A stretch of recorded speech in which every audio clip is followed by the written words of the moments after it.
Hi friends. तो आज हमारे साथ है विक्रम जो कि एचपीटी कूपर मुंबई से है। एंड ये अपना कॉलेज पे चर्चा सीरीज का नेक्स्ट एपिसोड होने वाला है। तो हाय विक्रम, अपन इंट्रोडक्शन से स्टार्ट करते हैं। So, hey guys, my name is Vikram Bhavat. I am a second MBBS student at Hindu Hriday Samrat Barasat Thackeray Medical College and Dr. R. N. Cooper Municipal General Hospital. So, मेरी मतलब मैंने NEET मेरे 2023 में दी थी. So, my marks I secured marks of 16 and secured a rank of 1727. It was my state rank and got this college in my first round. अच्छा। And home town कौन सा है आपका विक्रम? मेरा home town I belongs from Selu Selu Parbhani it's taluka. अच्छा ठीक है। तो जैसे कि आपका मुंबई का कॉलेज है, तो कॉलेज का कैंपस वगैरह कैसा है? अभी अभी मतलब हमारी न्यू कॉलेज बिल्डिंग बनी हुई है. सो मतलब 2022 में उसका इनॉग्रेशन हुआ था. तो उसके बाद से मतलब हमारी पहली बैच है 2023 की जो नई कॉलेज बिल्डिंग में मतलब पढ़ना स्टार्ट किया था. फर्स्ट ईयर में तो इट वाज ऑल न्यू क्योंकि देखो हमारे फैकल्टीज का भी कैसा है कि सारे फैकल्टीज मतलब बीएमसी के कॉलेजेस में अदला बदली होते रहते. तो हम मतलब हमारी कुछ कुछ फैकल्टीज केईएम से, कुछ साइंस से, कुछ नायर से, तो वो वहाँ पे एक्सपीरियंस लेके यहाँ पर ज्वाइन हुई है. तो मतलब फैकल्टीज भी बहुत अच्छी है. अच्छा। तो कैंपस हो गया, तो हॉस्टल का वगैरह कैसा सीन है? क्योंकि मुंबई के कॉलेजेस में मैंने सुना है कि फर्स्ट ईयर में हॉस्टल्स नहीं मिलते, जगह वगैरह कम रहती है। तो आपके करंट हॉस्टल कैसे है? एंड अभी जो बच्चे आने वाले हैं उनको हॉस्टल मिलेंगे या नहीं मिलेंगे? एंड एक रूम में कितने लोग शेयर करते हैं? हॉस्टल के बारे में बात की जाए तो हमें मतलब कूपर के स्टूडेंट्स को जो हॉस्टल मिला है वो one of the best hostels है पूरे जीएमसी में, महाराष्ट्र की. और मतलब जब मैं फर्स्ट ईयर में आया था तब आते ही हमको हॉस्टल अलॉट किए गए थे. और मतलब अभी के लिए तो एक रूम में चार लोग रहते हैं यहाँ पर. सीनियर्स में 2022 और 21 के बैच में चार चार रहते हैं और उसके नीचे वाले दो बैचेस में पांच पांच रहते हैं. और हॉस्टल में फैसिलिटीज बहुत बहुत अच्छे से दी गई है. मैं आपको फोटोज भी दिखा दूंगा. और रही बात कैंपस से मतलब हॉस्टल और कॉलेज के बीच की दूरी, तो बस वॉकेबल डिस्टेंस पे ही है, 5 मिनट की दूरी पर. अच्छा ठीक है विक्रम। तो जैसे अभी टॉप 23 बैच से हो, तो लास्ट 2 ईयर का एक्सपीरियंस कैसा था आपका? लास्ट दो एक्सपीरियंस मतलब ईयर्स का एक्सपीरियंस बहुत अच्छे से गया है. मतलब ना यहाँ पर इतना कुछ ये नहीं है. एकेडमिक्स वगैरह बहुत अच्छे से देखा जाता है, टीचर्स बहुत सपोर्टिव है. ऊपर से सीनियर्स भी बहुत मतलब सपोर्टिव है. वो इतना कुछ ये ही नहीं करते. और मतलब एकेडमिक्स के मामले में रहे या फिर बाकी कोई इश्यूज, वैसे कुछ फेस ही करना नहीं पड़ता हमें. अच्छा ठीक है। जैसे आपने एकेडमी बताया, तो वो वहाँ पर आते, तो capacity, academics and cadaveric ratio, तो उसके बारे में बताओ थोड़ा सा। कैटेगरी के रेशियो के लिए फर्स्ट ईयर में जब मतलब तब से हमारे टाइम से ही पर 33 बच्चों में एक कैडेवर दिया जाता है. मतलब 33 बच्चों का लिए एक कैडेवर ऐसा रेशियो है. और रही बात मतलब फैकल्टीज वगैरह रहती है तो वो तो बेस्ट ही है क्योंकि मतलब वो बहुत सपोर्टिव है और पढ़ाने के लिए मतलब उन्होंने पर्सनल डाउट्स के लिए भी जा सकते हैं. और उसके लिए मतलब एचजीटीज भी भरते हैं, स्मॉल ग्रुप टीचिंग्स करके, तो उसमें भी डाउट्स क्लियर हो जाते हैं बच्चों के. अच्छा। एंड कैपेसिटी कैसे, कितना है? 150, 200? कैपेसिटी की बात की जाए तो हमारे पर ईयर के हिसाब से 200 स्टूडेंट्स की कैपेसिटी होती है. और हमारे एलटी भी बहुत बड़े हैं तो उसके हिसाब से वहाँ पर अकोमोडेशन भी बहुत मतलब एकदम आराम से हो जाता है. एंड प्रैक्टिकल्स, लेक्चर्स वगैरह पूरे प्रॉपर होते हैं? तो एकेडमिक्स की बात की जाए तो एकेडमिक्स के लिए भी यहाँ पर कुछ इतना लोड लेने की जरूरत नहीं है. टीचर्स सब एकदम प्रॉपर करवा लेते हैं. उनके लेक्चर सुबह सुबह में होते हैं और शाम के टाइम पे हमारी प्रैक्टिकल की क्लासेस होती थी फर्स्ट ईयर पे. और रही बात अलग अलग डिपार्टमेंट्स की तो एनएट के लिए डिसेक्शन हॉल भी एकदम प्रॉपर है, बहुत बड़ा डिसेक्शन हॉल है सबके लिए. और फिजियोलॉजी के लिए अलग अलग लैब्स है, डेमो रूम्स बनाए गए स्मॉल ग्रुप टीचिंग के लिए. और बायोकेमिस्ट्री का भी सेम ही हाल है, मतलब उनका भी लैब बहुत बड़ी है. और आराम से मतलब बच्चों के प्रैक्टिकल्स वो वगैरह सब हो जाते हैं, उसमें भी कोई दिक्कत नहीं. अच्छा ठीक है। तो लाइब्रेरी कॉलेज प्रोवाइड करता है? लाइब्रेरी में सब बुक्स अवेलेबल है? वाईफाई वगैरह अवेलेबल है?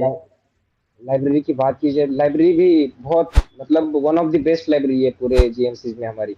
लाइब्रेरी हमारे यहाँ पे दो लाइब्रेरीज है, सेंट्रल लाइब्रेरी वन और टू।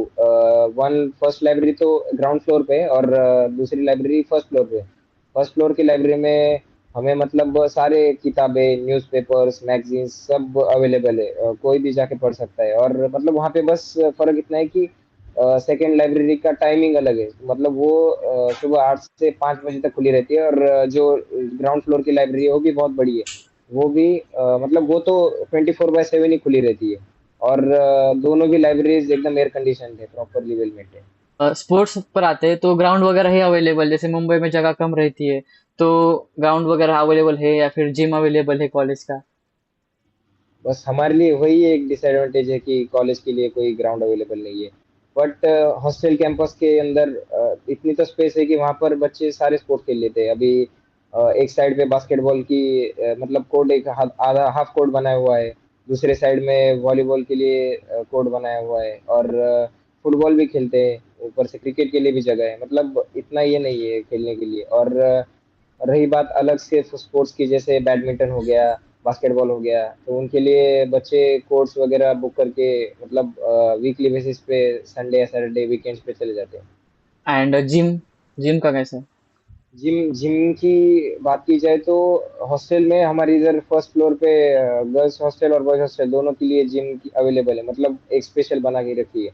वहाँ पर एक बड़ा मिरर वगैरह लगा रखा है, और सारे इक्विपमेंट्स है, वेट लिफ्टिंग के लिए, रनिंग के लिए मशीन है, और सारे मतलब चेस्ट वगैरह उसकी मशीन्स वगैरह सब अवेलेबल है। अच्छा ठीक है। तो इवेंट्स पर आते हैं तो आपके कॉलेज कौन से इवेंट सेलिब्रेट करती है, या फिर आपके कौन से मेन मेन इवेंट्स होते हैं?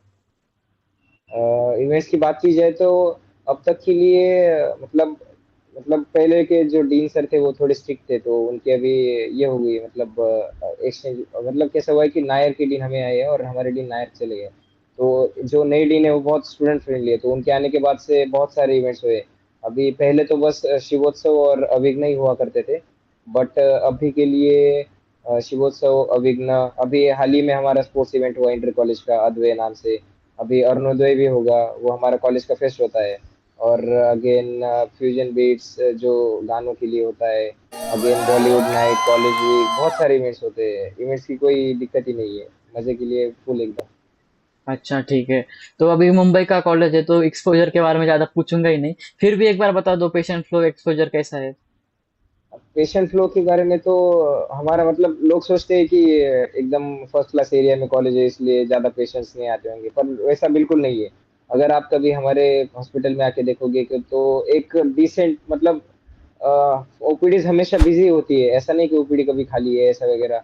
हर टाइम ओपीडी मतलब ओवर क्राउडेड ही होती है, ऐसा नहीं है कि पेशेंट फ्लो कम है। पेशेंट फ्लो भी एकदम बराबर है और डिसेंट है। और हॉस्पिटल भी एकदम एक मतलब गुड, वेल मेंटेन्ड है। अच्छा ठीक है। तो ट्रिप्स पर आता हूँ, कॉलेज ने ऑफिशियल वगैरह ट्रिप निकलते हैं, नहीं निकलते तो आप फ्रेंड्स वगैरह किधर घूमने जाते हो उधर बाहर, कहाँ कहाँ गए थे आप?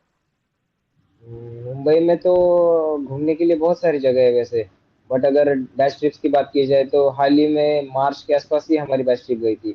हम अभी हाल ही में मनाली घूम के आए, और मतलब सब एकदम मिलजुल के रहते, तो बैच ट्रिप में सब आए थे, सब ने मजे किए थे, अच्छे थे, और वो भी निकलते रहते हैं। अच्छा ठीक है। तो ट्रांसपोर्ट का कैसा सीन है, मुंबई में है तो कनेक्टिविटी अच्छी रहेगी, और रेलवे स्टेशन बस स्टेशन कितनी दूरी पर है कॉलेज से?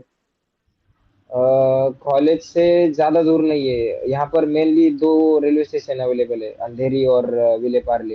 पर मतलब इधर उधर जाने की ज़रूरत ही नहीं पड़ती, क्योंकि हमारा हॉस्टल और मतलब कॉलेज कैंपस ज़्यादा दूरी पर नहीं है, वॉकेबल डिस्टेंस पे ही है। तो घूमने का रहा तो फिर लोग मतलब वो वेज एक्सेप्ट करते हैं। अच्छा ठीक है। और अभी लास्ट में आता हूँ कि जो बाकी के कॉलेजेस है मुंबई के, उनके कंपेयर में कूपर को कैसा बोलोगे, और वाई टू चूज कूपर, अगर किसी को प्रेफरेंस फॉर्म फिलिंग करना है तो कूपर को क्यों चूज करे? सी अभी सबसे मेन कैंपस और इंफ्रास्ट्रक्चर, ऊपर का अभी अभी बना हुआ इंफ्रास्ट्रक्चर इसलिए बहुत बहुत एक्सेलेंट है, बाकी के जितने भी मेडिकल कॉलेजेस हैं मुंबई के। और हॉस्टल की फैसिलिटीज भी बहुत एकदम बहुत टॉप क्लास है। और रही बात अगेन लाइब्रेरी की भी, तो लाइब्रेरी की भी एकदम वेल मेंटेन्ड है, और ऊपर से 24/7 चालू रहती है स्टूडेंट्स के लिए। और एयर कंडीशन है, तो मतलब मैं इतना कुछ सोचने की जरूरत ही नहीं। और ऊपर से रही बात फैकल्टीज की भी, तो फैकल्टीज भी मतलब बाकी के जो मुंबई के कॉलेजेस है, जिसको अपन मतलब ईयर वन में टॉप पे मानते हैं, उनके भी फैकल्टीज इधर उधर होते रहते, तो वहाँ के इधर कभी मतलब पढ़ाने के लिए रहते हैं, और वेल एक्सपीरियंस भी है, तो कोई दिक्कत नहीं। और इसके हिसाब से कंपेरेटिवली कैंपस वगैरह सब देखते हुए ऊपर अभी के लिए तो भी महाराष्ट्र में थर्ड फोर्थ नंबर पे चल रहा है टीयर में, फर्स्ट ईयर में। अच्छा ठीक है। और अभी लास्ट में एक क्वेश्चन पूछूंगा कि अभी जो नीट एस्पिरेंट ने नीट निकाला है या फिर जो भी नीट एस्पिरेंट पढ़ाई कर रही है, उनके लिए क्या बोलना चाहोगे? अ, अभी के लिए जो नीट एस्पिरेंट्स पढ़े, देखो भाई, अभी तुम पास होके आए हो, तुम्हें medical college, government medical college मिल रहा है, तो अभी तुम वो सब चीजें मांग सकते हो, जैसे कि गिफ्ट हो गया, बाइक हो गया, ये हो गया, तुम ले लो। और रही बात कॉलेज एकेडमिक्स वगैरह की, तो फर्स्ट ईयर में मतलब पढ़ाई करनी चाहिए, पर इतना भी सीरियस होके मत पढ़ो, क्योंकि स्टार्टिंग के ही तुमको साल मिलेंगे, उसके बाद तो पढ़ना ही पढ़ना है। पढ़ना है। तो हाँ, बस फर्स्ट सेकंड ईयर में मजे करो, उसके बाद पढ़ना ही है। अच्छा ठीक है। तो ठीक है विक्रम, लगभग हमने सब कवर कर लिया। तो थैंक यू फॉर ज्वाइनिंग, आपने जो भी इंफॉर्मेशन दी है वो रियली हेल्पफुल रहेगी सभी स्टूडेंट के लिए। तो थैंक यू। Thank you.